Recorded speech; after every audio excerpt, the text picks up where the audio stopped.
கர்த்தருடைய பரிசுத்த நாமத்திற்கு மகிமை உண்டாவதாக. இந்த அருமையான காலை வேளையில கர்த்தர் நம்மளோடு பேசுகிற ஒரு அருமையான வார்த்தை சங்கீதம் 138 2வது வசனம். உமது பரிசுத்த ஆலயத்திற்கு நேராக நான் பணிந்து உமது கிருபையின் நிமித்தமும் உமது உண்மையின் நிமித்தமும் உமது நாமத்தை துதிப்பேன்.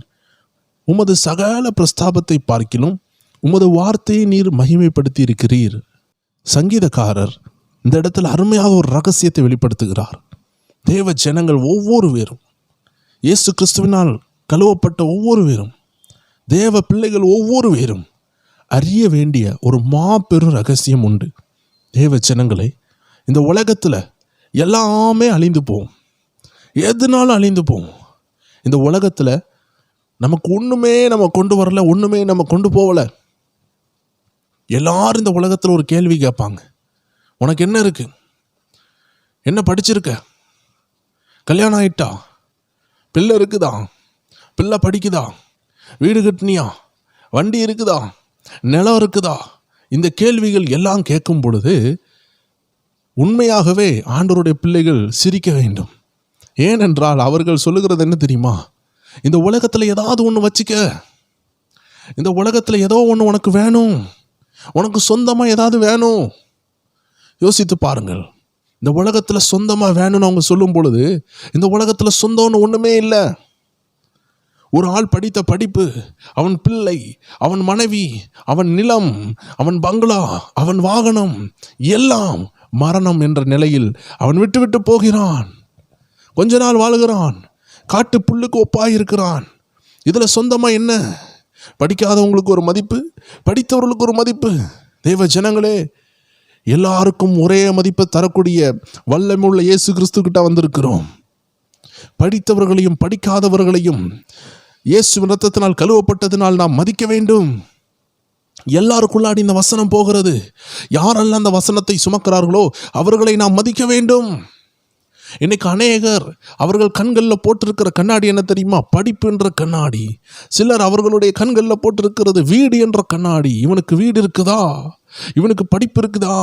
இவனுக்கு வெளிநாட்டில் வேலை இருக்குதா? இதை தான் போட்டு தேடி கொண்டு இருப்பாங்க. அதனால்தான் அவங்க வாழ்க்கையில் போராட்டம், அதனால்தான் அவர்கள் வாழ்க்கையில் நிந்தனைகள்.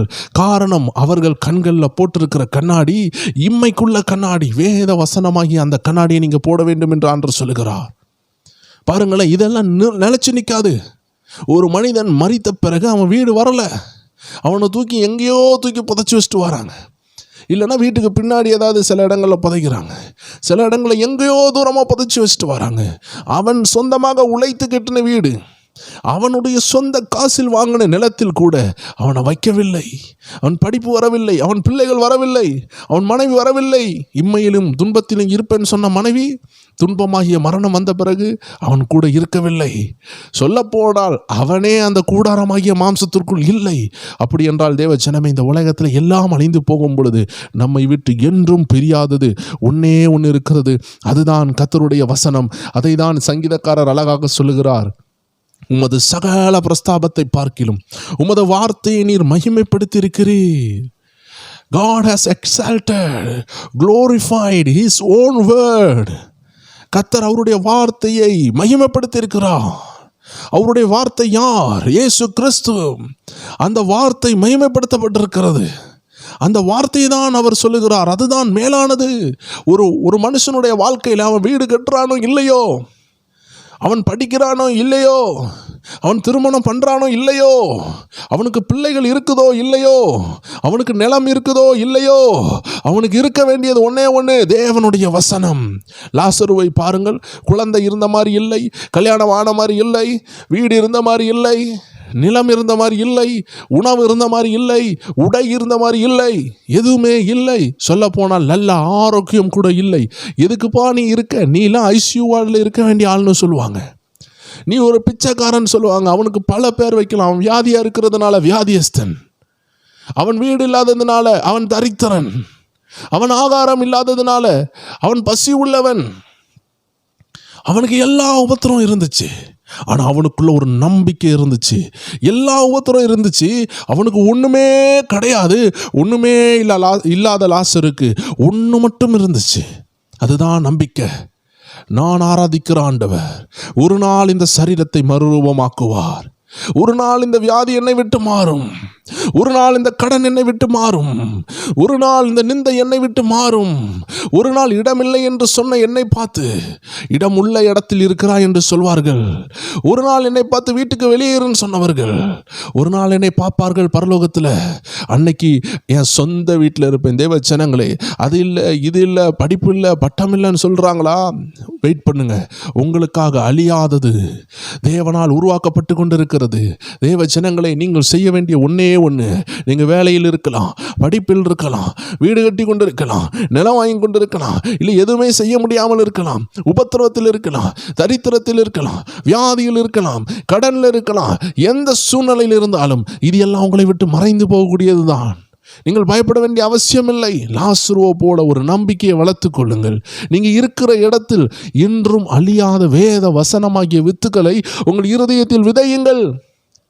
இது அழியவே அழியாது.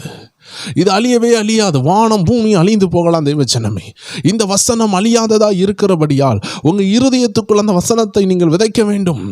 ஐயா, நான் கடனில் இருக்கிறேன், கடன்காரன் தொந்தரவு பண்ணுகிறான், ஒன்றும் செய்ய முடியாது. என்ன செய்வாங்க? நீங்கள் கடைசியாக பார்த்தீங்கன்னா, நீங்கள் வேத வசனம் உங்களுக்குள்ளே இருந்துச்சுன்னா கர்த்தர் உங்களுக்காக யுத்தம் பண்ணுவார். கடன் வாங்கிட்டீங்க, ஒரு தப்பாகி விட்டது, கெட்ட முடியவில்லை, கர்த்தர் கிரியை செய்வார், ஒன்று உங்களுக்கு உதவி செய்வார். எப்படினாலும் தப்பிக்கப்படுவீங்க. நீங்கள் பயப்பட வேண்டிய அவசியம் இல்லை. கர்த்தர் உங்களை காப்பாற்றுவார். நீங்கள் மரண இருளில் நடந்து கொண்டிருக்கலாம், கர்த்தர் காப்பாற்றுவார். நீங்கள் வசனத்தை விட்டு விடாதீர்கள். தவறு நடந்து விட்டது, அதை கெட்டக்கூடிய வழிகளை அவர் செய்வார், வருமானங்களை தருவார். நீங்கள் நம்பிக்கையாக இருக்கணும். நிறைய பேர் பாருங்க, வாழ்க்கையில் ஒரு எல்லை வரும் பொழுது தற்கொலை பண்ணுவார்கள், நரகத்தில் போய் விழுவார்கள். இந்த கஷ்டத்தையே தாங்க முடியலையே, கடன்காரன் துரத்துற கஷ்டத்தையே தாங்க முடியலையே, 4 பேர் பேசுகிற கஷ்டத்தையே தாங்க முடியலையே, அங்கே போய் முழுக்க சாத்தானோடு எப்படி இருக்க முடியும்? சாத்தானுடைய 2 பிரதிநிதி தான் உங்கள்கிட்ட பேசின அந்த பூமியில். அதனால தான் இருதயம் வலிச்சிச்சு, அதனால தான் தற்கொலை நடந்துச்சு. அந்த தற்கொலையே தாண்டி, அந்த 2 பிரதிநிதிகளை தாண்டி சாத்தான் அனுப்பிவிட்ட ஒரு 2 நபர்னால தற்கொலை நடந்துச்சு. பார்த்தீங்களா? அந்த நபர்களே நம்மளால் தாங்க முடியலையே, அந்த சாத்தான் இருக்கிற இடத்துக்கு போகலான்னு நினைக்கிறாங்களே தற்கொலை பண்ணி. எவ்வளோ கீழ்த்தரமான எண்ணம்! ஒரு கடனுடைய பாரத்தினுடைய முடிவு தற்கொலை அல்ல. ஒரு கணவருடைய ப்ரெஷர், சைக்கோ கணவருப்பா, அதனுடைய முடிவு தற்கொலை அல்ல.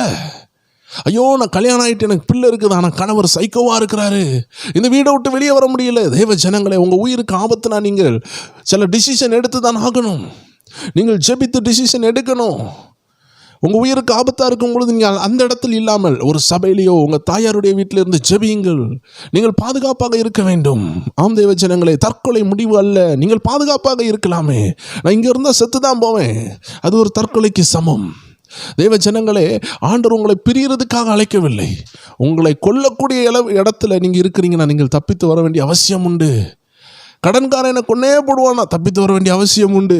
தேவ ஜனங்கள், உங்களை நீங்கள் ஞானமாக காத்துக்கொண்டு நீங்கள் வசனத்தை இருதயத்திற்குள் கொண்டு செல்ல வேண்டும். இன்னைக்கு நிறைய பேர் போராட்டத்தில் இருக்கிறாங்க. ஆண்டவர் சொல்லுகிறார், தற்கொலை ஒரு முடிவல்ல. ஏதோ ஒரு ஆத்மாவுக்காக ஆண்டவர் பேசி கொண்டு இருக்கிறார். நீங்கள் யோசித்து கொண்டு இருக்கலாம், இது நடக்கலைன்னா நம்ம ஆயுசு நாட்களை முடித்து விடுவோம். தேவ ஜனங்களே, ஆண்டவர் ஏதோ ஒரு ஆத்மாட்ட பேசுகிறார். நீங்கள் கவனமாக இருக்க கர்த்தர் அழைக்கிறார். தற்கொலை என்பது ஒரு முடிவல்ல. ஆண்டவர் சொல்லுகிறார், வசனம். எந்த உபத்திரவத்திலையும் வசனத்தை படிங்க. நிறைய பேர் கடன்காரன் வந்து என்ன கொன்னே போடுவான்னு நினைப்பாங்க. 10 வருஷமாக நினச்சிட்டு இருப்பாங்க. 10 வருஷம் நீங்கள் உயிரோடு தான் இருக்கிறீங்க. இந்த 10 வருஷம் நீங்கள் கடன்காரனுக்கு பயந்தீங்களே தவிர வசனத்தை வாசிக்கவில்லை. வசனத்தை வாசித்திருந்தீங்கன்னா உங்களுக்குள்ள வசனத்தை கொண்டு போயிருப்பீங்க. அதான் ஆண்டு சொல்கிறாரு, பயப்படாதே, நான் உன் தேவன், திகையாதே, நான் தான் உன் தேவன், உன் கூட இருக்கிறேன். உன் கடனை ஒரே நாளில் நான் மாற்றுவேன் நான் சொல்லலை, ஆனால் நான் மாற்றுவேன். நீ என்னை தேடிக்கிட்டே இரு. நான் ஒரு வாசலை திறப்பேன், அந்த வாசலை கண்டுபிடிக்கிற வரைக்கும் நீ தேடிக்கொண்டே இரு. வசனம் மாறாதது. அதனால் தேவ ஜனங்களே, இந்த வசனத்துக்கு இடம் கொடுப்போம். இந்த வசனம் ஆண்டவரே மகிமைப்படுத்தி வச்சிருக்கிறாரு. அந்த மகிமைப்படுத்தின வசனத்தை நம்ம இருதயத்துக்கு கொண்டு போவோம். கர்த்தர் உங்களை ஆசீர்வதிப்பாராக. எல்லாரும் ஜெபிப்போமா? அன்பான ஆண்டவரே, இந்த அருமையான நேரத்தில் எங்களை ஒவ்வொரு பேரோடு பேசினீரே, உம்முடைய சித்தம் வெளிப்படட்டும் அப்பா. நாங்கள் ஒவ்வொரு பேரும் எங்களை தாழ்த்தி அர்ப்பணிக்கிறோம். இந்த மாயமான உலகத்தில் வசனத்தை இருதயத்துக்கு கொண்டு போக எங்களோடு பேசுகிறீரே.